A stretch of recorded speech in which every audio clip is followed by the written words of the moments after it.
Snowy owls live in one of the harshest places on Earth, the high Arctic, where winter regularly drops below negative 40 degrees Fahrenheit, and in summer, the sun can shine 24 hours a day. Now, for a long time, we assumed this remote habitat was enough to protect them. For decades, scientists estimated there might be hundreds of thousands of snowy owls worldwide. The most current research now suggests it may be closer to 14 to 28,000 breeding adults. Not because they vanished overnight, but because we finally have the tools to count them more accurately. This is Frost, and he is an ambassador for his declining species, and his job is to inspire and educate people about what is happening to his wild cousins and the Arctic home they depend on. Snowy owls are the definition of a specialist. Everything about this owl is Arctic specific. They're feathered right down to the toes, built to keep heat in while standing on snow and ice. Their white plumage provides camouflage in the tundra, and unlike most owls, they're often active in daylight, because in Arctic summer, there is rarely night. They aren't built for forests or warmth. They're built for open, stable tundra, a world of snow, silence, and distance. They're built for extremes, but not for extreme change. During nesting season, their diet is over 90% lemmings, sometimes nearly 100%. So when lemmings are plentiful, snowy owls lay big clutches and raise a lot of young. But when lemmings are scarce, many don't breed at all. Snowy owls live in a boom and bust system. The problem is that system only works if the boom years keep coming. And those plentiful years depend on climate stability and snow. Deep, stable snowpack acts like a blanket. It insulates the ground and protects the tunnels where prey animals survive winter and reproduce. Because snow isn't just snow, it's habitat.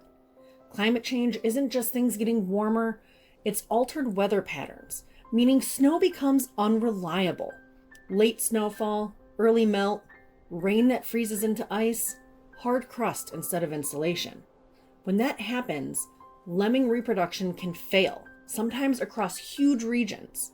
And in parts of Northern Europe and Scandinavia, scientists have seen lemming cycles weaken dramatically, and in some areas, collapse since the 1990s. So if the lemmings don't boom, the snowy owls don't reproduce. And the snow isn't the only thing changing.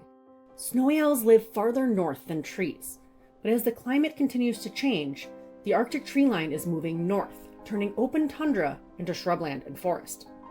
Now this might sound like more nature, but for a tundra hunter, it's habitat loss.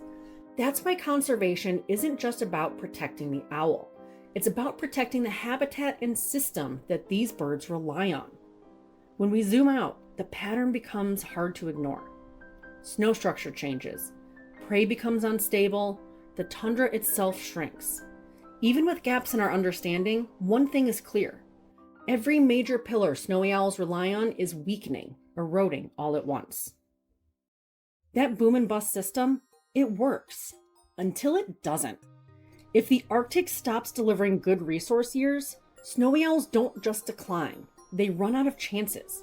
And yes, it is possible on our current trajectory that we could lose the snowy owl within our lifetimes. But here's the reason this moment matters.